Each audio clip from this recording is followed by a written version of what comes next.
जय हिंद मित्रों। इस वीडियो में हम भारतीय राजनीति से संबंधित एक टॉपिक पर डिस्कशन करेंगे। निर्वाचन पैनल की स्वतंत्रता की रक्षा। अभी संसद ने एक कानून पारित किया है जिसमें निर्वाचन आयुक्तों की नियुक्ति से संबंधित जो एक समिति है उसमें कुछ संशोधन किया है। बरनवाल केस एक गया था सुप्रीम कोर्ट में। तो बरनवाल केस में देखिए यहाँ पे लिखा होगा, बरनवाल केस में सुप्रीम कोर्ट ने कहा था, अनूप बरनवाल केस बनाम भारत संघ 2023 में सुप्रीम कोर्ट ने कहा था कि निर्वाचन आयुक्तों की नियुक्ति एक 3 सदस्यीय समिति करेगी, 3 मेंबर कमेटी करेगी। और उसमें 3 सदस्य कौन कौन होंगे तो यहाँ पे देखें, उसमें होंगे प्रधानमंत्री, लोकसभा में विपक्ष का नेता और भारत के मुख्य न्यायाधीश। अब जो संसद में कानून आया है उसमें संशोधन करके इनको हटा दिया और इनके स्थान पर ला दिया एक कैबिनेट मंत्री को। अब कैबिनेट मंत्री को लाने से क्या हुआ कि प्रधानमंत्री सरकार का व्यक्ति हैं, कैबिनेट मंत्री सरकार के व्यक्ति हैं और विपक्ष के नेता जो हैं सरकार के व्यक्ति नहीं हैं। अब इसमें यह भी प्रावधान है कि निर्वाचन आयुक्त की नियुक्ति से संबंधित जो फैसला होगा, जो निर्णय होगा, वो बहुमत के आधार पर लिया जाएगा, यानी कि 2/3 बहुमत से लिया जाएगा। तो 2 लोग अगर पक्ष में हैं तो उसको निर्वाचन आयुक्त नियुक्त किया जाएगा। अब 2 लोग सरकार के ही हैं तो जाहिर सी बात है, स्वाभाविक रूप से, नैसर्गिक रूप से ये दोनों एक पक्ष में ही होंगे। तो इसलिए निर्वाचन आयोग की स्वतंत्रता, स्वायत्तता, इसके ऊपर प्रश्न चिन्ह खड़ा हो गया है और कई सारे आर्टिकल लिखे गए इस बीच में। इसलिए ये यूपीएससी के प्रीलिम्स और मेंस के हिसाब से बहुत ही महत्वपूर्ण मुद्दा हो जाता है। तो इस पे तो हम डिस्कशन करेंगे ही, लेकिन पहले हम कुछ इसी से ही संबंधित कुछ अन्य विषय पर डिस्कशन करते हैं, जैसे कि राजनीतिक दल ये क्या है। कोई सादा पेज लेते हैं, उसमें अध्ययन करते हैं विस्तार से राजनीतिक दल के बारे में, फिर अन्य विषयों पर फिर इस पर आएंगे ताकि एक अच्छा आधार तैयार हो। कहीं सादा पेज नहीं है, ये चलिए सादा पेज यहाँ पे है, कुछ इसे बड़ा कर लें। ये मोटा हो रहा है, कुछ इसको पतला करें अगर तो साइज, और पतला करें तो ये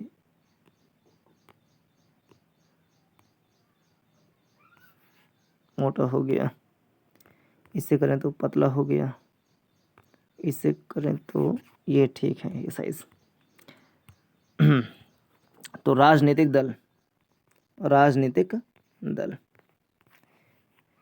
इसको पहले हम जानते हैं पॉलिटिकल पार्टीज ये होती क्या हैं।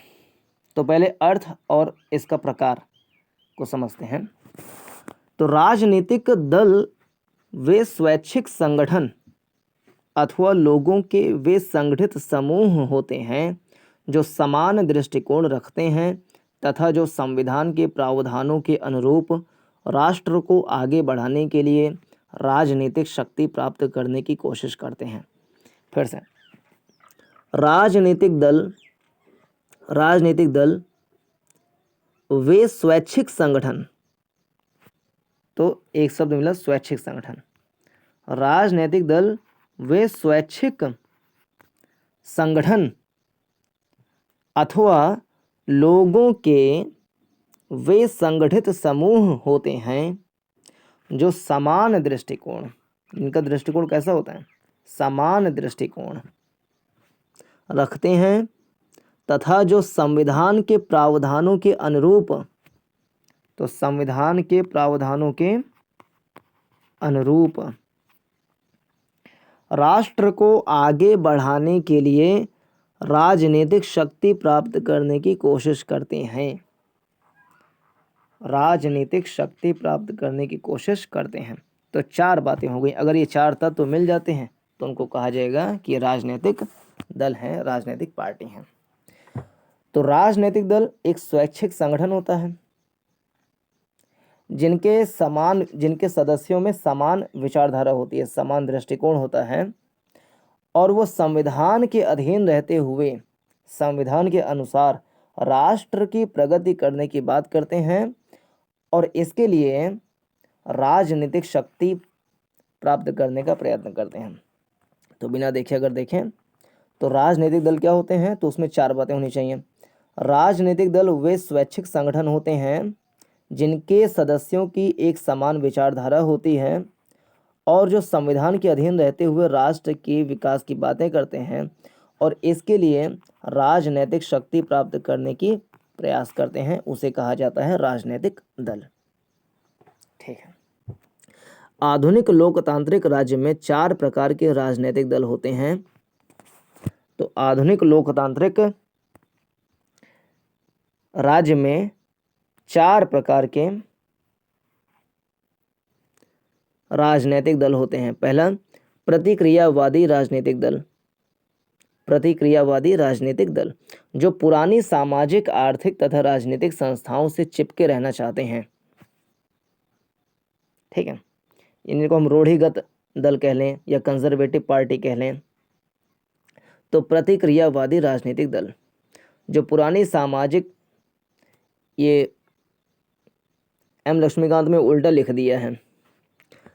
एक होता है रूढ़िवादी दल, इसके लिए लिखा है कि जो यथा स्थिति में विश्वास रखते हैं। तो रूढ़िवादी दल कौन होते हैं, कंजर्वेटिव वाले, जो यथा स्थिति में विश्वास रखते हैं, कंजर्वेटिव हैं। उदारवादी दल जिनका लक्ष्य विद्यमान संस्थाओं में सुधार करना है, उदारवादी हैं। सुधारवादी दल जिनका उद्देश्य विद्यमान व्यवस्था को हटाकर नई व्यवस्था स्थापित करना होता है, वो सुधारवादी हैं। और प्रतिक्रियावादी राजनीतिक दल वे हैं जो पुरानी सामाजिक, आर्थिक तथा राजनीतिक संस्थाओं से चिपके रहना चाहते हैं। तो 4 प्रकार के दल हैं, 4 प्रकार के दल होते हैं। आधुनिक लोकतांत्रिक राज्य में 4 प्रकार के दल होते हैं। पहला होता है प्रतिक्रियावादी दल, प्रतिक्रियावादी दल। दूसरे होते हैं रूढ़िवादी दल,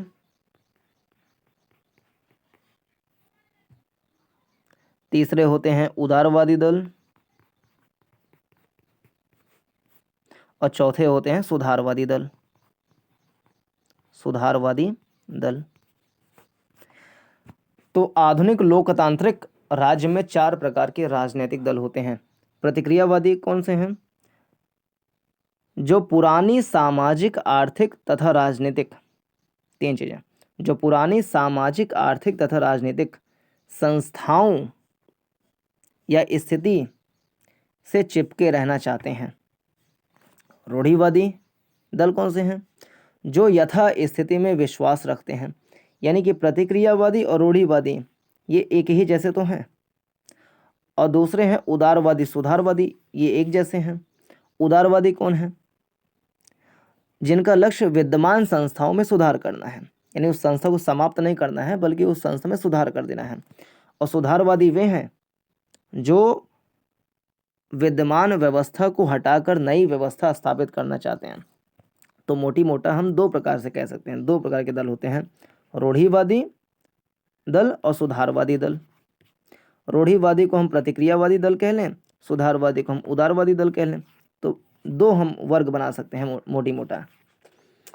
ये रूढ़िवादी या प्रतिक्रियावादी वे हैं जो यथा स्थिति पर विश्वास करते हैं और पुरानी सामाजिक, आर्थिक, राजनीतिक संरचना को बनाए रखना चाहते हैं। उदारवादी, सुधारवादी वे हैं जो पुरानी राजनीतिक, सामाजिक, आर्थिक संरचना में सुधार और जरूरत पड़ने पर उसको समाप्त करने के पक्षधर होते हैं। तो ये 4 प्रकार के दल हो गए। राजनीतिक दलों का उनकी विचारधारा के आधार पर वर्गीकरण करते हुए राजनीतिक वैज्ञानिकों ने सुधारवादी दलों को बाईं ओर और उदारवादी दलों को मध्य में तथा प्रतिक्रियावादी दलों तथा रूढ़िवादी दलों को दाईं ओर रखा है। मतलब वाम पक्ष दक्षिण पंथ होता है, वामपंथी दक्षिणपंथी। तो जैसे मान लो कि कोई ये चेहरा करके ऐसे बैठा है सामने, ये राजा है, तो राजा के बाएं जो लोग बैठे हैं वो हो गए वामपंथी, जो लोग यहाँ बैठे हैं वो हो गए वामपंथी, और जो राजा के दाएं बैठे हैं वो हो गए दक्षिणपंथी, दक्षिणपंथी। तो विचारधारा के आधार पर देखा जाए तो दल होते हैं वाम दल, केंद्रीय दल, दक्षिणपंथी दल। तो जो मध्य में है वो मध्य दल हो गए या केंद्रीय दल हो गए। सेंट्रिस्ट, तो ये हो गए कम्युनिस्ट मतलब लेफ्टिस्ट, ये हो गए राइटिस्ट, ये हो गए सेंट्रिस्ट। वामपंथी में अक्सर आते हैं जो जैसे सीपीआई है, communist party of India, CPM है, कम्युनिस्ट पार्टी मार्क्सवादी लेनिनवादी, सीपीआईएमएल जिसको कहते हैं। फिर कांग्रेस पार्टी वामपंथी दल है। ऐसे कुछ और दल हो सकते हैं जो वामपंथी हैं। दक्षिणपंथी में आ जाते हैं भारतीय जनता पार्टी बीजेपी और शिवसेना और डीएमके, तमिलनाडु में डीएमके। मध्य में हम किसको लें? मध्य में जैसे अभी आप बना हुआ है आम आदमी पार्टी, ये मध्य में है, इसको ले सकते हैं। मतलब इसमें घालमेल है। जो दक्षिण वाला है, जैसे एक हम ये लाइन ड्रॉ करें तो अगर यहाँ पर कोई चरम दक्षिणपंथी है, चरम दक्षिणपंथी जिसके अंदर में दक्षिणपंथी का लक्षण 100 है और वामपंथी का लक्षण है ही नहीं है, और यहाँ पर कोई है वामपंथी जिसके अंदर में वामपंथ का लक्षण 100 है और दक्षिणपंथ का लक्षण 0 है, तो ये यहाँ पे दक्षिणपंथी है, यहाँ पे वामपंथी है और ये मध्य है। तो कोई भी ऐसा नहीं है जो प्योर रूप से एकदम 100% वामपंथी ही हो, दक्षिणपंथी बिल्कुल ना हो, यानी चरम पर कोई नहीं है। और कोई ऐसा नहीं कि पूरे 100% रूप से दक्षिणपंथी ही हो, वामपंथी ना हो। बल्कि स्केल अगर हम बनाएं तो ये 0% यहाँ 0% कि 0% दक्षिणपंथी 0% वामपंथी, ये हम कहें कि 50-50% है दोनों। तो ऐसे में यहाँ पे ये 10, ये 20, ये 30, ये 40, ये 50 हो गया। फिर 10, ये 20, ये 30, ये 40, ये 50 हो गया। 10, 20, 30, 40, 50 और 10, 20, 30, 40, 50 ऐसे हम कर लें, या उल्टा हम बना लें ऐसे 10, 20, 30, 40, 50 ऐसे कर लें। तो जैसे जैसे हम इस ओर बढ़ेंगे वैसे वैसे दक्षिण पंथ का कुछ न कुछ रुझान आता जा रहा है, और जैसे जैसे इस ओर बढ़ेंगे वैसे वैसे वाम पंथ का रुझान आता जा रहा है। और जब दोनों टकरा जाएंगे यहाँ पर, तो यहाँ पर वाम पंथ दक्षिण पंथ दोनों का रुझान मिल रहा है। तो कोई एकदम यहाँ पर नहीं है, कोई एकदम यहाँ पर नहीं है। तो लेकिन भाजपा जो होगी वो कहीं ना कहीं इस किनारे से इधर पाई जाएगी, एकदम यहाँ नहीं पाई जाएगी। हो सकता है कि यहाँ पर पाई जाए कि उसके अंदर में वाम पंथ का अच्छा खासा गुण है, दक्षिण पंथ का अच्छा खासा गुण है। कांग्रेस है, हो सकता है कि वो यहाँ पर पाई जाए, उसके अंदर वाम पंथ 80 है, दक्षिण पंथ 20 है। भाजपा है, इसके अंदर वाम पंथ 20 है, दक्षिण पंथ 80 है, ऐसा हो सकता है। तो इस तरीके से एक स्केल, एक कॉन्टिन्यूम स्केल में सारी पार्टियां पाई जाती हैं। तो राजनीतिक विचारधारा के आधार पर उदारवादी दलों को मध्य में रख सकते हैं, प्रतिक्रियावादी दलों तथा रूढ़िवादी दलों को दाईं ओर रखा जाता है। तो वाम दल, केंद्रीय दल, दक्षिणपंथी दल कहा जाता है। भारत में सीपीआई तथा सीपीएम वाम दलों के उदाहरण हैं। कांग्रेस पंथी केंद्रीय दल तथा भाजपा दक्षिणपंथी दल के उदाहरण हैं। अब जो एम लक्ष्मीकांत जी ने माना है वो माना है कि दक्षिण पंथ है, ये वाम पंथ है। तो वाम पंथ में 2 को रख दिया, एक सीपीआई और सीपीएम 2 को। भाजपा को रख दिया दक्षिण पंथ में, बीजेपी को यहाँ रख दिया, और कांग्रेस को रख दिया सेंटर में। कांग्रेस सेंटर में कैसे आ जाएगी? कांग्रेस तो सेंटर के इधर रहेगी मेरे हिसाब से, सेंटर में आनी चाहिए। जैसे आम आदमी पार्टी है, ये सेंटर में आ सकती है, या कुछ और बीजू जनता दल है, बीजू जनता दल ये हो सकता है, ये सब हो सकते हैं सेंटर में। लेकिन डीएमके है तो वो कहीं ना कहीं दाईं ओर आएगी, कांग्रेस दाईं ओर आएगी, सीपीआई सीपीएम दाईं ओर आएगी, ऐसे होगा। खैर, विश्व में 3 तरह के दल व्यवस्था है। उदाहरण के लिए एक दल व्यवस्था, एक दलीय व्यवस्था जहाँ पर पाई जाती है। तो एक दल व्यवस्था में केवल सत्तारूढ़ दल होता है और विरोधी दल की व्यवस्था नहीं होती। जैसे पूर्व वामपंथी राष्ट्र, जैसे रूस जो था तो वो एक दलीय व्यवस्था है, तथा अन्य पूर्वी यूरोपीय राष्ट्र, चीन भी तो है, चीन है, बेलारूस है ना, मालडो, ये सब हो सकते हैं। तो रूस, चीन, बेलारूस ये हो गए एक दलीय व्यवस्था वाले देश जहाँ पे साम्यवादी विचारधारा पाई जाती हैं। फिर एक होते हैं दो दलीय व्यवस्था वाले देश, यानी कि बाई पार्टी कंट्री कह लें हम, है ना, जहाँ पे दो दल पाए जाते हैं, जिसमें दो बड़े दल विद्यमान होते हैं। जैसे अमेरिका, ब्रिटेन, अमेरिका में और ब्रिटेन में दो दलीय व्यवस्था है मुख्य रूप से देखा जाए तो, अमेरिका में और ब्रिटेन में। ब्रिटेन में एक है कंजर्वेटिव पार्टी, एक है लेबर पार्टी। अमेरिका में ऐसे दो हैं, एक है डेमोक्रेट्स, एक है रिपब्लिकन, इस तरीके से। अब जो ब्रिटेन में दो पार्टी हैं, एक है कंजर्वेटिव, एक है लेबर पार्टी। तो कंजर्वेटिव पार्टी वही है जो प्रतिक्रियावादी और रूढ़िवादी किस्म की हैं, और लेबर पार्टी वो हैं जो उदारवादी और सुधारवादी किस्म की हैं। विचारधारा के आधार पर देखें तो ये हो सकते हैं दक्षिणपंथी, ये हो जाएंगी वामपंथी। ऐसे ही अमेरिका में डेमोक्रेट्स हैं और रिपब्लिकन हैं। तो नाम पे ही देखें, डेमोक्रेट्स लोकतंत्र, रिपब्लिकन ठीक है गणतंत्र होता है। तो दोनों का तो नाम से अंतर अस्पष्ट नहीं हो पा रहा है। तो ऐसे यहाँ पर भी होगा, एक होगी कंजर्वेटिव पार्टी, एक होगी क्या कहते हैं लिबरल पार्टी, ऐसे। तो अमेरिका, ब्रिटेन में द्विदलीय व्यवस्था है, और एक होता है बहुदलीय व्यवस्था, multi party system, multi party system, जैसे कि फ्रांस, स्विट्ज़रलैंड, इटली, अपना इंडिया। तो यहाँ सब है multi party system, France, Switzerland, Italy, India, FSII। तो दल क्या होते हैं पूरा देखें फिर से।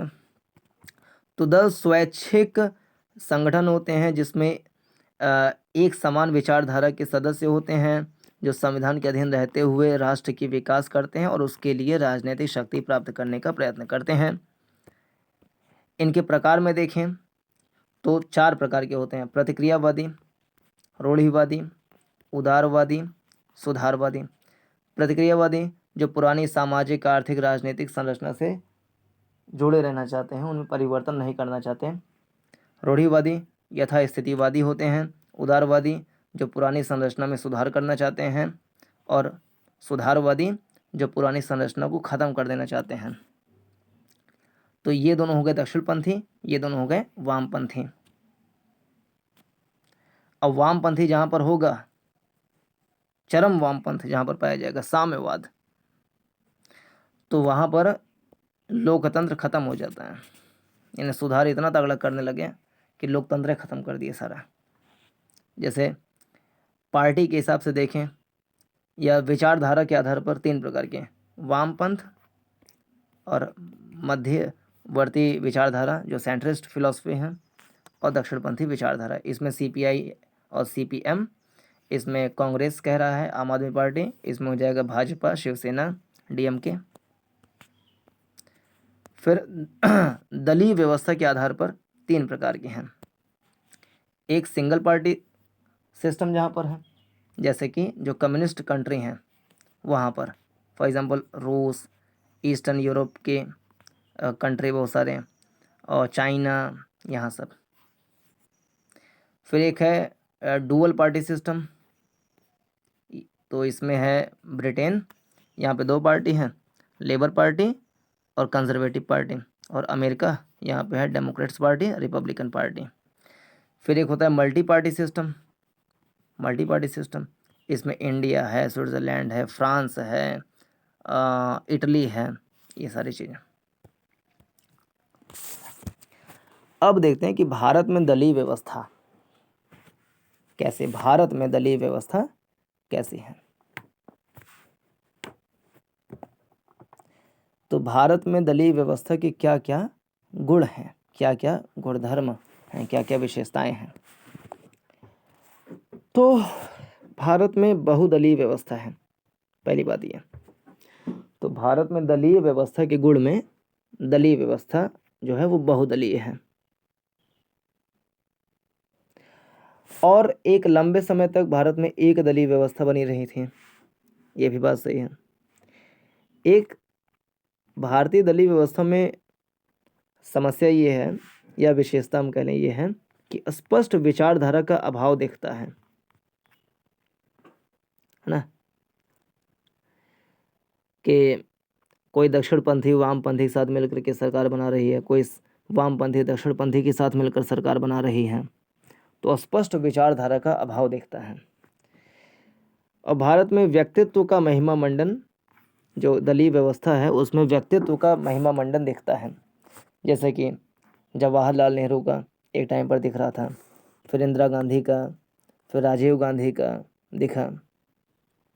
इस प्रकार से जो व्यक्तित्व है ना, पर्सनालिटी सेंट्रिक जो पॉलिटिकल सिस्टम है वो दिखाई पड़ता है भारत में। फिर पारंपरिक कारकों पर आधारित, पारंपरिक कारकों पर आधारित ये एक विशेषता है, जैसे कि जो धर्म, जाति, भाषा, संस्कृति, नस्ल, इनके आधार पर पार्टियों का गठन किया जाता है। अब जाति के आधार पर पार्टियों का गठन करना ये एक तुच्छ बात हो गई। जो जातिवाद को मिटाने की बात करते हैं वही जाति का पर आधारित राजनीतिक दल खड़ा करते हैं, जैसे समाजवादी पार्टी, सपा, समाजवादी पार्टी। इनका दावा है कि हम मतलब जातिवाद का विरोध करते हैं, और सबसे बड़े जातिवादी ये खुद ही हैं, कि जाति के आधार पर ही पार्टी बना दी और जाति के आधार पर ही वोट मांगते हैं। इनका सारा वोट बैंक यादव का है, अधिकांश यादव जो हैं इन्हीं देते हैं वोट। कुछ हो सकते हैं जो अन्य को दें, लेकिन इन्हीं को देते हैं। तो इसके पीछे कहीं ना कहीं जातिवादी प्रेरणा दिखाई पड़ती है।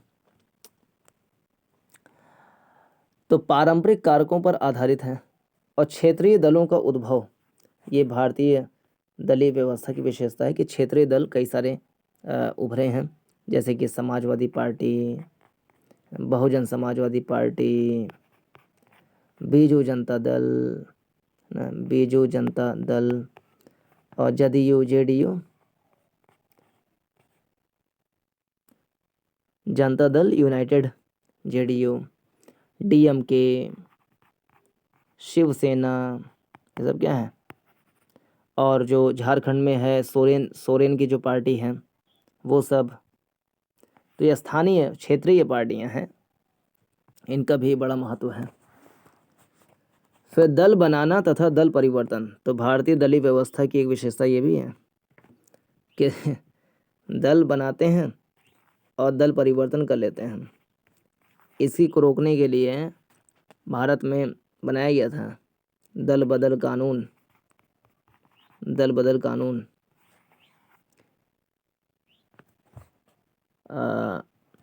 प्रभावशाली विपक्ष का अभाव, भारत में क्या है कि प्रभावशाली विपक्ष का अभाव है, ये भी विशेषता है। तो पहली विशेषता बहुदलीय व्यवस्था, दूसरी एक दलीय व्यवस्था काफ़ी टाइम तक रही थी, स्पष्ट विचारधारा का अभाव, व्यक्तित्व का महिमा मंडन, पारंपरिक कारकों पर आधारित क्षेत्रीय दलों का उद्भव, दल बनाना तथा दल परिवर्तन करना, प्रभावशाली विपक्ष का अभाव, ये सारी विशेषताएं हैं। प्रभावशाली विपक्ष का अभाव देखा जाए वर्तमान में, जैसे श्री नरेंद्र मोदी जी हैं, ये खूब प्रभावशाली हैं और ये सत्ता पक्ष में भी हैं, लेकिन जो विपक्ष में हैं उनमें कोई प्रभावशाली नहीं है। वो सारी ओछी बातें करते हैं, गंदी बातें करते हैं, नीची बातें करते हैं। उनमें कोई अच्छा वक्ता, अच्छा दूरदर्शी विचारधारा वाला व्यक्ति ऐसा दिखाई नहीं पड़ता। कुछ विकल्प के तौर पे नाम लिए जाते हैं, लेकिन वो विकल्प अपने आप में कितने बुरे हैं ये सारा भारत जानता है। जैसे राहुल गांधी को लोग कहते हैं कि ये एक नेता हो सकते हैं। तो राहुल गांधी खुद कैसे हैं वो सबको पता है। एक कुछ लोग कहते हैं सपा के जो नेता हैं, क्या नाम है इनका, लेकिन नाम भी नहीं याद आ रहा है, अखिलेश यादव, कहते हैं इनको बना दो प्रधानमंत्री। अब बताओ ये प्रधानमंत्री बनने लायक हैं?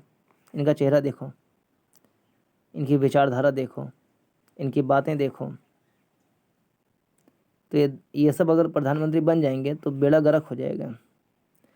तो विपक्ष में कोई प्रभावशाली व्यक्तित्व नहीं दिखाई पड़ता, ये एक बड़ी समस्या है, ऐसा एम लक्ष्मीकांत का मानना है, मेरा नहीं।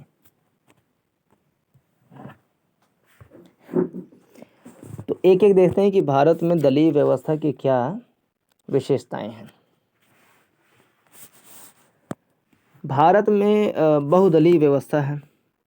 देश का विशाल आकार, भारतीय समाज की विभिन्नता, सार्वभौमिक वयस्क मताधिकार की ग्राह्यता, विलक्षण राजनीतिक प्रक्रियाओं तथा कई अन्य कारणों से कई प्रकार के राजनीतिक दलों का उदय हुआ है। तो कई प्रकार के राजनीतिक दल उभरे हैं, इसके पीछे कारण क्या है? देश का विशाल आकार, भारतीय समाज की विभिन्नता, सार्वभौमिक वयस्क मताधिकार की ग्राह्यता, विलक्षण राजनीतिक प्रक्रियाओं तथा कई अन्य कारणों से कई प्रकार के राजनीतिक दलों का उदय हुआ है। वास्तव में यह हम बता रहे हैं कि भारत में बहुदलीय व्यवस्था का गुण क्या है। मतलब भारत में दलीय व्यवस्था का गुण क्या है, तो उसमें से एक गुण है बहुदलीय व्यवस्था। वास्तव में विश्व में भारत में सबसे ज्यादा राजनीतिक दल हैं, ठीक है। तो विश्व में भारत में सबसे ज्यादा राजनीतिक दल हैं। इसके अलावा भारत में सभी प्रकार के राजनीतिक दल हैं, है ना। वामपंथी दल, केंद्रीय दल, दक्षिणपंथी दल, सांप्रदायिक दल, गैर सांप्रदायिक दल आदि। परिणाम स्वरूप त्रिशंकु संसद, त्रिशंकु विधानसभा तथा साझा सरकार का गठन एक सामान्य बात है। तो ये है पहला विशेषता। दूसरा, एक दलीय व्यवस्था। भारत की दलीय व्यवस्था का एक वो है विशेषता, एक दलीय व्यवस्था। मतलब वर्तमान में नहीं है, लेकिन एक टाइम पर था। बहुदलीय व्यवस्था के बावजूद भारत में एक लंबे समय तक कांग्रेस का शासन रहा। अतः श्रेष्ठ राजनीतिक विश्लेषक रजनी कोठारी ने भारत में एक दलीय व्यवस्था को एक दलीय शासन व्यवस्था अथवा कांग्रेस व्यवस्था कहा। कांग्रेस के प्रभावपूर्ण शासन में 1969 से क्षेत्रीय दलों के तथा अन्य राष्ट्रीय दलों जैसे जनता पार्टी 1977 में बने, जनता पार्टी 1977 में बने, जनता दल 1989, भाजपा 1991 जैसे प्रतिद्वंद्विता पूर्ण पार्टियों के उदय और विकास के कारण कमी आनी शुरू हो गई। तो ये पूछा था एक साल किसी एग्ज़ाम में, प्रीलिम्स में, किस साल कौन सी पार्टियां बनी थी। तो जनता पार्टी बनी थी 1977 में, फिर जनता दल बनी थी 1989 में, फिर भाजपा बनी थी 1991 में। तो जनता पार्टी 1977, जनता दल 1989, भाजपा 1991। ठीक है। तीसरी विशेषता है स्पष्ट विचारधारा का अभाव दिखता है। भाजपा तथा दो साम्यवादी दलों सीपीआई और सीपीएम को छोड़कर सीपीआई और सीपीएम को छोड़कर अन्य किसी दल की कोई स्पष्ट विचारधारा नहीं है। देखिए, भाजपा तथा दो साम्यवादी दलों सीपीआई और सीपीएम को छोड़कर अन्य किसी दल की कोई स्पष्ट विचारधारा नहीं है। अन्य सभी दल एक दूसरे से मिलती जुलती विचारधारा रखते हैं। उनकी नीतियों और कार्यक्रमों में काफ़ी हद तक समानता है। लगभग सभी दल लोकतंत्र, धर्मनिरपेक्षता, समाजवाद और गांधीवाद की वकालत करते हैं, ठीक है। लगभग सभी दल लोकतंत्र, धर्मनिरपेक्षता, समाजवाद और गांधीवाद की वकालत करते हैं। इसके अलावा सभी दल जिनमें तथाकथित विचारधारावाद दल भी शामिल है, केवल शक्ति प्राप्ति से ही प्रेरित हैं। अतः राजनीति विचारधारा की बजाय मुद्दों पर आधारित हो गई है और फलवादिता ने सिद्धांतों का स्थान ले लिया है। तो ये तीसरी विशेषता है व्यक्तित्व का महिमा मंडन। व्यक्तित्व का महिमा मंडन। बहुधा दलों का संगठन एक श्रेष्ठ व्यक्ति के चारों ओर होता है, जो दल तथा उसकी विचारधारा से ज़्यादा महत्वपूर्ण हो जाता है। दल अपने घोषणा पत्रों की बजाय अपने नेताओं से पहचाने जाते हैं। अतः ऐसा कहा जाता है कि भारत में राजनीतिक दलों के स्थान पर राजनीतिक व्यक्तित्व हैं। फॉर एग्जाम्पल भाई जवाहरलाल नेहरू, इंदिरा गांधी, राजीव गांधी, ये सारे। फिर पारंपरिक कारकों पर आधारित, अगली विशेषता है पारंपरिक कारकों पर आधारित।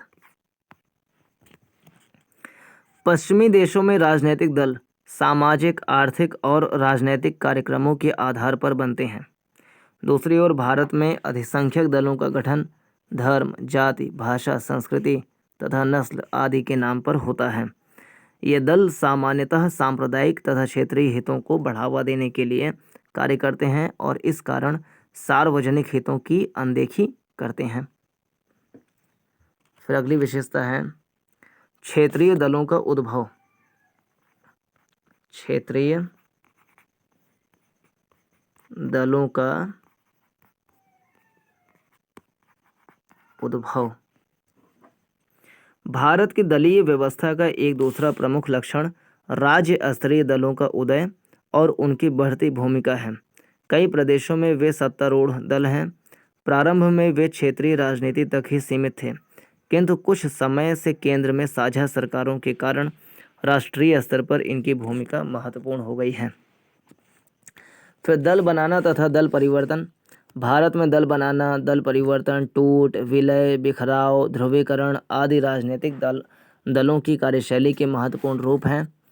सत्ता की लालसा तथा भौतिक वस्तुओं की लालसा के कारण राजनीतिक अपना दल छोड़कर दूसरे दल में शामिल हो जाते हैं या नया दल बना लेते हैं। चौथे आम चुनाव 1969। चौथे आम चुनाव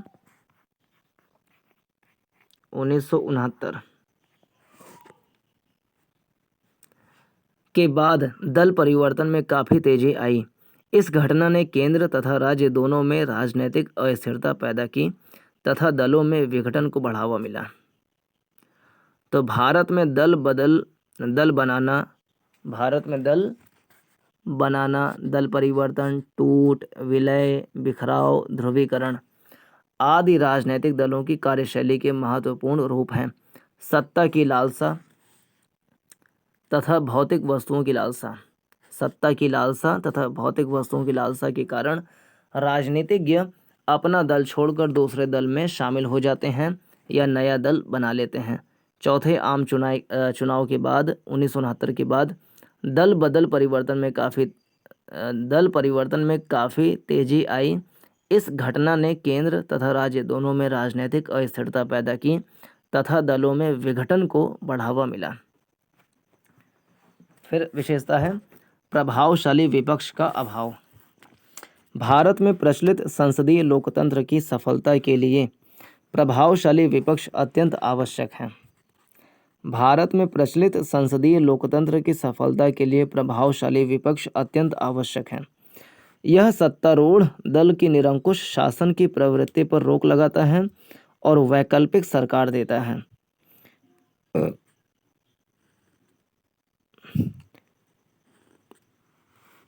किंतु प्रथम आम चुनावों के बाद से कुछ अवसरों को छोड़कर देखा जाए तो ज्ञात होता है कि देश में सशक्त, प्रभावशाली एवं जागरूक विपक्ष का अभाव ही रहा है। विपक्षी दलों में एकता का अभाव है और बहुधा वह सत्तारूढ़ दलों के संदर्भ में आपसी विवाद में उलझ जाते हैं। वे राष्ट्र निर्माण तथा राजनीतिक क्रियाओं में सृजनात्मक भूमिका निभाने में असफल रहे हैं। अब कुछ पार्टियों के नाम देखें हम कब कब बनी। जैसे कि भारतीय राष्ट्रीय कांग्रेस, इसको बनाया था A.O. ह्यूम 1885 में, तो ये 1885 में बनी थी भारतीय राष्ट्रीय कांग्रेस। शिरोमणि अकाली दल, ये बना था 1920 में। भारतीय कम्युनिस्ट पार्टी CPI, ये बना था 1925 में और इसको बनाया था M.N. रॉय ने। जम्मू एवं कश्मीर नेशनल कांग्रेस, इसको शेख अब्दुल्ला ने 1939 में बनाया था। द्रविड़ मुनेत्र कड़गम DMK, ये CN अन्नादुरई ने 1949 में बनाया था। DMK एक महत्वपूर्ण पार्टी है, ये बनी थी 1949 में। फिर भारतीय कम्युनिस्ट पार्टी मार्क्सवादी वाला CPM 1964 में बना था। फिर शिवसेना बाल ठाकरे ने बनाया था 1966 में। ऑल इंडिया अन्ना द्रविड़ मुनेत्र कड़गम AIDMK, DMK बना 1949 में और AIDMK बना 1972 में। फिर भारतीय जनता पार्टी बना 1980 में। भारतीय जनता पार्टी 1980 में बना, यहाँ 91 लिखा हुआ है, 80 ही होगा। भारतीय जनता पार्टी 1980 में बना था। Telugu Desam party 1982, Bahujan Samajwadi party 1982, Bahujan Samajwadi party 1984 Kanshiram ने बनाया था। असम गण परिषद 1985, समाजवादी पार्टी 1992 मुलायम सिंह यादव ने बनाया था। राष्ट्रीय जनता दल RJD लालू प्रसाद यादव ने 1997 में बनाया था। बीजू जनता दल नवीन पटनायक ने 1997 में बनाया। All India Trinamool Congress Mamata Banerjee 1998। All India Trinamool Congress AITMC 1998 Mamata Banerjee बनाई थी। और PDP 1999। जनता दल यूनाइटेड शरद यादव ने बनाया था 1999। Janata Dal secular 1999। Nationalist Congress party Sharad Pawar, PA Sangma और तारिक अनवर ने बनाया था 1999। लोक जनशक्ति पार्टी रामविलास पासवान ने बनाया था 2000 में, LJSP। तेलंगाना राष्ट्र समिति TRS, अब भारत राष्ट्र समिति बन गया है ये। 2001 में के चंद्रशेखर राव ने बनाया था। Yuvajana Sramika Rythu Congress Party YS Jaganmohan Reddy 2011 में। आम आदमी पार्टी अरविंद केजरीवाल 2012 में। National People's Party PM Sangma 2013 में। तो कुछ पार्टियां हैं जो बनी थी। अब देखते हैं राष्ट्रीय और राज्य स्तरीय दलों को मान्यता कैसे मिलती है, क्या चीज़ें हैं। निर्वाचन आयोग निर्वाचन के प्रयोजनों हेतु राजनीतिक दलों को पंजीकृत करता है।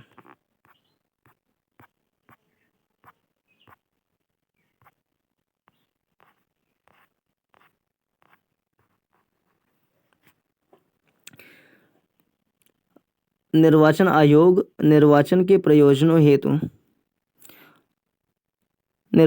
प्रयोजनों हेतु राजनीतिक दलों को पंजीकृत करता है और उनके चुनाव निष्पादनता के आधार पर उन्हें राष्ट्रीय या राज्य स्तरीय दलों के रूप में मान्यता प्रदान करता है। अन्य दलों को केवल पंजीकृत गैर मान्यता प्राप्त दल घोषित किया जाता है। आयोग द्वारा दलों को प्रदान की गई मान्यता उनके लिए कुछ विशेषाधिकारों के अधिकार का निर्धारण करती है।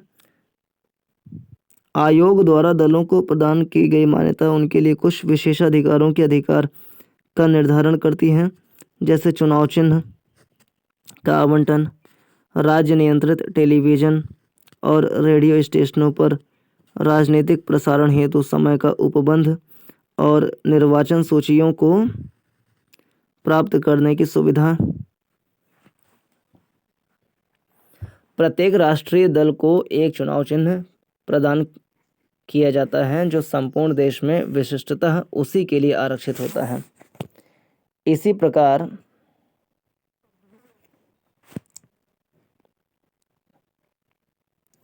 प्रत्येक राज्य स्तरीय दल को एक चुनाव चिन्ह प्रदान किया जाता है जो उस राज्य या जिन राज्यों में इसे मान्यता प्राप्त है विशिष्टतः उसी के लिए आरक्षित होता है। दूसरी ओर कोई पंजीकृत गैर मान्यता प्राप्त दल शेष चुनाव चिन्हों की सूची में से चिन्ह का चुनाव कर सकता है। दूसरे शब्दों में आयोग कुछ चिन्हों को आरक्षित चिन्हों के रूप में निर्धारित करता है जो मान्यता प्राप्त दलों के अभ्यर्थियों हेतु होते हैं और अन्य शेष चिन्ह अन्य अभ्यर्थियों हेतु होते हैं। राष्ट्रीय दलों के रूप में मान्यता के लिए दशाएं। वर्तमान में एक दल को राष्ट्रीय दल के रूप में तब मान्यता दी जाती है जब वह निम्नलिखित अर्हताएं पूर्ण करता हो। यदि वह लोकसभा अथवा विधानसभा के आम चुनावों में 4 अथवा अधिक राज्यों में वैध मतों का 6% मत प्राप्त करता है तथा इसके साथ वह किसी राज्य या राज्यों से लोकसभा में 4 सीट प्राप्त करता है। किसी राज्य या राज्यों से लोकसभा में 4 सीट प्राप्त करता है। दूसरा, कोई दल राष्ट्रीय दल की मान्यता प्राप्त करता है यदि वह लोकसभा में 2% स्थान जीतता है तथा ये सदस्य 3 विभिन्न राज्यों से चुने जाते हैं।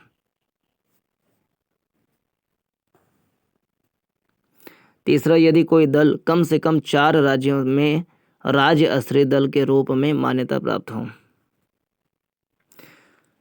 फिर अगला, राज्य स्तरीय दलों की मान्यता के लिए दशाएं क्या हैं। वर्तमान में एक दल को राज्य स्तरीय दल के रूप में तब मान्यता दी जाती है जब वह निम्नलिखित अर्हताएं पूर्ण करता हो। पहला, यदि उस दल ने राज्य की विधानसभा के आम चुनाव में उस राज्य से हुए कुल वैध मतों का 6% प्राप्त किया हो तथा इसके अतिरिक्त उसने संबंधित राज्य में 2 स्थान प्राप्त किए हों। दूसरा, यदि वह राज्य की लोकसभा के लिए हुए आम चुनाव में उस राज्य से हुए कुल वैध मतों का 6% प्राप्त करता है। यदि वह राज्य की लोकसभा के लिए हुए आम चुनाव में उस राज्य से हुए कुल वैध मतों का 6% प्राप्त करता है तथा इसके अतिरिक्त उसने संबंधित राज्य में लोकसभा की कम से कम 1 सीट जीती हो तो। तीसरा, यदि उस दल ने राज्य की विधानसभा के कुल स्थानों का 3% या 3 सीटें जो भी ज़्यादा हो प्राप्त किए हों। चौथा, यदि प्रत्येक 25 सीटों में से उस दल ने लोकसभा की कम से कम 1 सीट जीती हो या लोकसभा के चुनाव में उस संबंधित राज्य में उसे विभाजन से कम इतनी सीटें प्राप्त की हों। यदि यह राज्य में लोकसभा के लिए हुए आम चुनाव में अथवा विधानसभा चुनाव में कुल वैध मतों का 8% प्राप्त कर लेता है।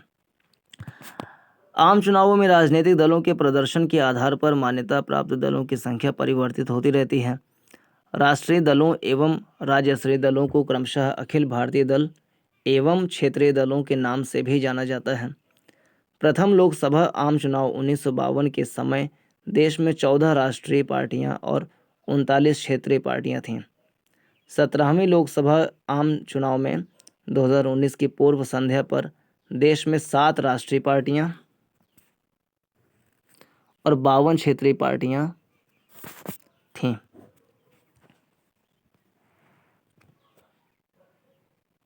ठीक है, तो ये हमने देखा राजनीतिक दल के बारे में कुछ अध्ययन किया।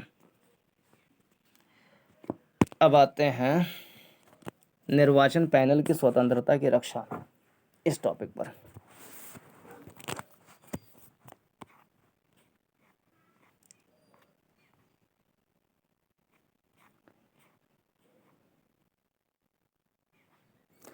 केंद्र सरकार द्वारा हाल ही में संपन्न हुए संसद के मानसून सत्र में मुख्य निर्वाचन आयुक्त और अन्य निर्वाचन आयुक्त नियुक्ति, सेवा की शर्तें और पदावधि विधेयक 2023 पेश किया गया, जिस पर विवाद छिड़ गया है।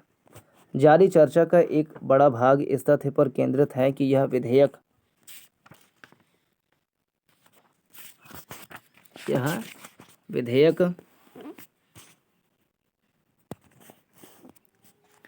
मुख्य निर्वाचन आयुक्त के चयन के लिए स्थापित उस तंत्र को प्रतिस्थापित करता है जिसे सर्वोच्च न्यायालय ने अनूप बरनवाल बनाम भारत संघ 2023, तो केस का नाम है अनूप बरनवाल बनाम भारत संघ 2023 मामले में अभी कुछ माह पूर्व ही निर्धारित किया था। अनूप बरनवाल मामले में सर्वोच्च न्यायालय का दृष्टिकोण। इस मामले में जारी आदेश में सर्वोच्च न्यायालय ने कहा कि मुख्य निर्वाचन आयुक्त का चयन एक 3 सदस्यीय समिति द्वारा किया जाना चाहिए, जिसमें शामिल होंगे प्रधानमंत्री, नेता प्रतिपक्ष, लोकसभा में विपक्ष के नेता, नेता प्रतिपक्ष लोकसभा में विपक्ष के नेता, राज्यसभा के नहीं, लोकसभा के विपक्षी नेता, और भारत के मुख्य न्यायाधीश CJI। हालांकि सर्वोच्च न्यायालय ने स्वयं कहा था कि यह अस्थायी व्यवस्था होगी जब तक कि संसद इस संबंध में कोई कानून पारित नहीं कर देती। इस संबंध में संविधान में उल्लिखित प्रावधान क्या है? अनुच्छेद 324 का खंड 2 मुख्य निर्वाचन आयुक्त और अन्य निर्वाचन आयुक्तों की नियुक्ति की शक्ति राष्ट्रपति में निहित करता है, जो संसद द्वारा बनाए गए किसी भी कानून के अधीन है। हालांकि संसद ने कोई कानून पारित नहीं किया है जो CEC या ECS की नियुक्ति के लिए राष्ट्रपति की यानी कार्यपालिका की शक्तियों को प्रभावी ढंग से अस्थायी बनाता हो। सर्वोच्च न्यायालय ने उपरोक्त मामले में पाया कि कार्यकारी को चीफ इलेक्शन कमिश्नर की नियुक्ति करने की शक्ति सौंपना वस्तुतः भारत निर्वाचन आयोग की स्वतंत्रता के साथ असंगत था। इसका कारण स्पष्ट है। संसदीय प्रणाली में कार्यपालिका सत्तारूढ़ दल से आकार ग्रहण करती है। संसदीय प्रणाली में कार्यपालिका सत्तारूढ़ दल से आकार ग्रहण करती है और इसलिए यह चुनावी खेल में एक खिलाड़ी की हैसियत रखती है। ठीक है, इसलिए कार्यपालिका को CEC की नियुक्ति की शक्ति सौंपना एक खिलाड़ी को रेफरी की नियुक्ति करने की शक्ति सौंप देने के समान है। निर्वाचन आयुक्त विधेयक से संबद्ध मुद्दे क्या हैं? तो कार्यकारी सर्वोच्चता प्रदान करना। तो मुद्दे में अगर देखा जाए या चुनौती में देखा जाए तो है कि कार्यकारी सर्वोच्चता प्रदान करना, सर्वोच्चता प्रदान करना। निर्वाचन आयुक्त विधेयक में भारत के मुख्य न्यायाधीश के स्थान पर प्रधानमंत्री द्वारा नामित कैबिनेट मंत्री को रखने का प्रस्ताव किया गया है, जो फिर कार्यपालिका को निर्वाचन आयुक्तों की नियुक्ति के विषय में स्पष्ट बहुमत और इस प्रकार निर्णायक अधिकार प्रदान करती है। इस विधेयक के अनुसार चयन समिति में शामिल होंगे प्रधानमंत्री, अध्यक्ष, लोकसभा में विपक्ष के नेता सदस्य और प्रधानमंत्री द्वारा नामित एक केंद्रीय कैबिनेट मंत्री सदस्य। संविधान निर्माताओं की इच्छा के विरुद्ध है यह। संविधान निर्माताओं की इच्छा के विरुद्ध। संविधान निर्माताओं की मंशा ECI election commission of India की स्वतंत्रता को सुरक्षित और गारंटीकृत करने की थी। यही कारण था कि उन्होंने राष्ट्रपति कार्यकारी को एक तदर्थ व्यवस्था स्टॉप गैप अरेंजमेंट के रूप में एसीएस की नियुक्ति करने की शक्ति प्रदान की थी, जहां उम्मीद की गई थी कि संसद एक ऐसा कानून बनाएगी जो एसीआई की स्वतंत्रता को सुरक्षित और गारंटीकृत करेगी। यह विधेयक कार्यपालिका को अधिक शक्ति प्रदान करता है और इस प्रकार संविधान निर्माताओं द्वारा परिकल्पित एक स्वतंत्र एसीआई के विचार को बाधित करता है। एक अंपायर जो टीम कैप्टन के अधीनस्थ है, ये मुद्दा है कि एक अंपायर जो टीम कैप्टन के अधीन है। एक पूर्व मुख्य निर्वाचन आयुक्त ने कहा है कि नए विधान का सबसे चिंताजनक पहलू यह है कि निर्वाचन आयुक्तों के साथ साथ मुख्य निर्वाचन आयुक्त की स्थिति को सर्वोच्च न्यायालयों के न्यायाधीशों के समकक्ष होने से घटाकर कैबिनेट सचिव के स्तर का कर दिया गया है। उन्होंने यह भी कहा कि कैबिनेट सचिव प्रत्यक्षतः सरकार के अधीन होता है, इसलिए निर्वाचन आयोग जैसी संवैधानिक संस्था जिससे अपेक्षा है कि आवश्यकता पड़ने पर वह प्रधानमंत्री और मंत्रिपरिषद के सदस्यों से भी अनुशासन की मांग कर सकता है, उसे कैबिनेट सचिव के स्तर का कैसे बनाया जा सकता है जो स्पष्ट रूप से सरकार के अधीन होता है। भारत में निर्वाचन आयुक्त की स्वतंत्रता की आवश्यकता क्या है? निष्पक्षता और न्याय के लिए निर्वाचन आयुक्त संपूर्ण चुनावी प्रक्रिया की देखरेख के लिए जिम्मेदार होता है, जिसमें चुनाव का आयोजन, निर्वाचन क्षेत्रों का परिसीमन, मतदाता पंजीकरण जैसे विभिन्न कार्य शामिल हैं। यह महत्वपूर्ण है कि यह पद निष्पक्ष और राजनीतिक प्रभाव से मुक्त रहे, ताकि यह सुनिश्चित किया जा सके कि सभी राजनीतिक दलों और उम्मीदवारों को चुनावी प्रक्रिया में भाग लेने का समान एवं निष्पक्ष अवसर प्राप्त हो। जैसा कि पूर्व अमेरिकी राष्ट्रपति बराक ओबामा ने कहा था, मत देने का अधिकार पवित्र अधिकार है। इसी के माध्यम से हम अपने नेताओं को चुनते हैं और अपना भाग्य निर्धारित करते हैं। इसलिए लोकतंत्र में निष्पक्ष और न्यायपूर्ण चुनाव अत्यंत महत्वपूर्ण है। हेरफेर की रोकथाम। एक स्वतंत्र निर्वाचन आयुक्त चुनावी प्रक्रिया में किसी भी हेरफेर या पूर्वाग्रह को रोकने में मदद करता है।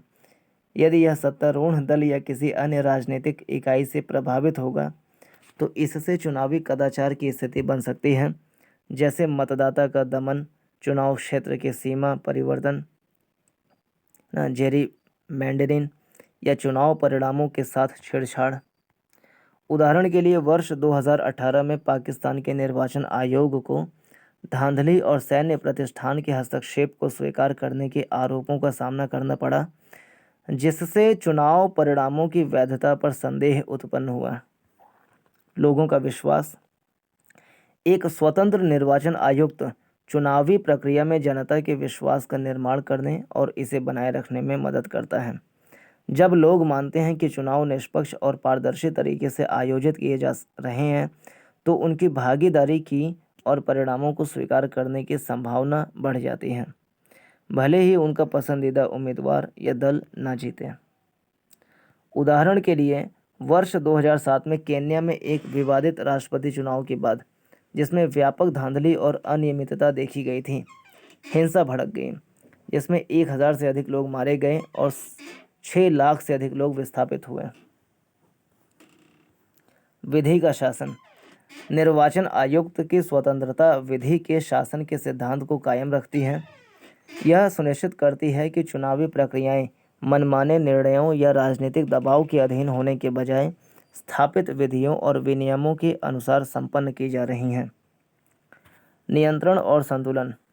लोकतंत्र में शक्तियों का पृथक्करण और नियंत्रण एवं संतुलन की उपस्थिति आवश्यक है।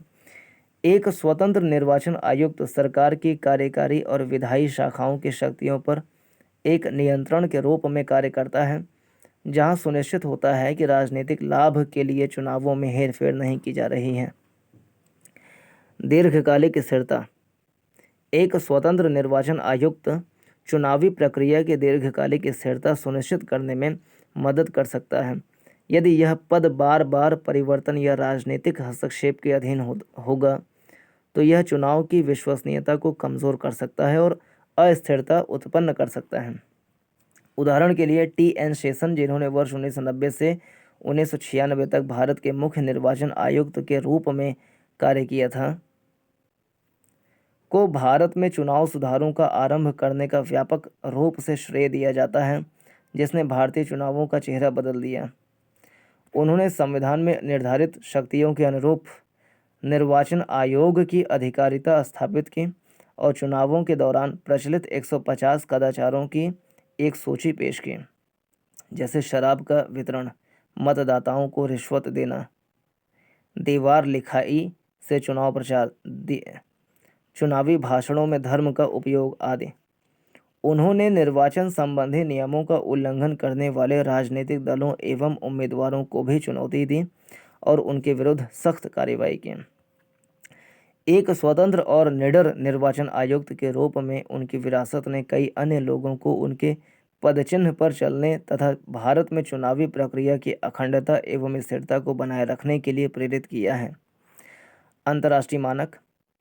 एक स्वतंत्र निर्वाचन आयोग की अवधारणा को अंतर्राष्ट्रीय स्तर पर सर्वोत्तम अभ्यास के रूप में बरकरार रखा गया है। कई लोकतांत्रिक देशों ने चुनावों की निगरानी के लिए स्वतंत्र निकाय स्थापित किए हैं और भारत निर्वाचन आयोग भी इन वैश्विक मानकों के साथ तालमेल रखने पर लक्षित है। आगे की राह। सरकार को चयन समिति की संरचना की समीक्षा करनी चाहिए और इसे अधिक संतुलित बनाने पर विचार करना चाहिए। इसमें निष्पक्ष निर्णय लेने की प्रक्रिया सुनिश्चित करने के लिए विपक्ष को अधिक संतुलित शक्ति सौंपना शामिल हो सकता है। उदाहरण के लिए विपक्ष को चयन समिति में समान सीटें, वीटो शक्ति या रोटेशनल अध्यक्षता सौंपी जा सकती हैं। इससे यह सुनिश्चित होगा कि चयन प्रक्रिया पक्षपातपूर्ण या सत्तारूढ़ दल से प्रभावित नहीं होगी। चयन प्रक्रिया की विश्वसनीयता बढ़ाने के लिए सरकार को स्वतंत्र विशेषज्ञों, न्यायविदों और नागरिक समाज के प्रतिनिधियों को खोज समिति, सर्च कमेटी में या चयन समिति में पर्यवेक्षणों के रूप में शामिल करना चाहिए। उनकी उपस्थिति प्रक्रिया की अखंडता बनाए रखने में मदद कर सकती है। सरकार इन हितधारकों को शामिल कर चयन प्रक्रिया में पारदर्शिता, जवाबदेही और सार्वजनिक विश्वास की वृद्धि कर सकती हैं। वे उम्मीदवारों की गुणवत्ता और उपयुक्तता के सुधार के लिए मूल्यवान अंतर्दृष्टि, प्रतिक्रिया और अनुशंसाएं भी प्रदान कर सकते हैं। नवीन विधेयक को अंतिम रूप देने से पहले सरकार को विपक्षी दलों, विधि विशेषज्ञों और हितधारकों के साथ गहन परामर्श करना चाहिए ताकि विभिन्न दृष्टिकोणों को शामिल किया जा सके और निहित चिंताओं को उपयुक्त रूप से हल किया जा सके। अब प्रश्न इसमें है, अभ्यास प्रश्न। निर्वाचन आयुक्त की स्वतंत्रता के महत्व पर प्रकाश डालते हुए हाल ही में प्रस्तुत किए गए मुख्य निर्वाचन आयुक्त और अन्य निर्वाचन आयुक्त नियुक्ति, सेवा की शर्तें और पदावधि विधेयक 2023 से संबंधित मुद्दों की चर्चा कीजिए। तो इस वीडियो में इतना ही। पूरा देखने के लिए धन्यवाद। नमस्कार। जय हिंद।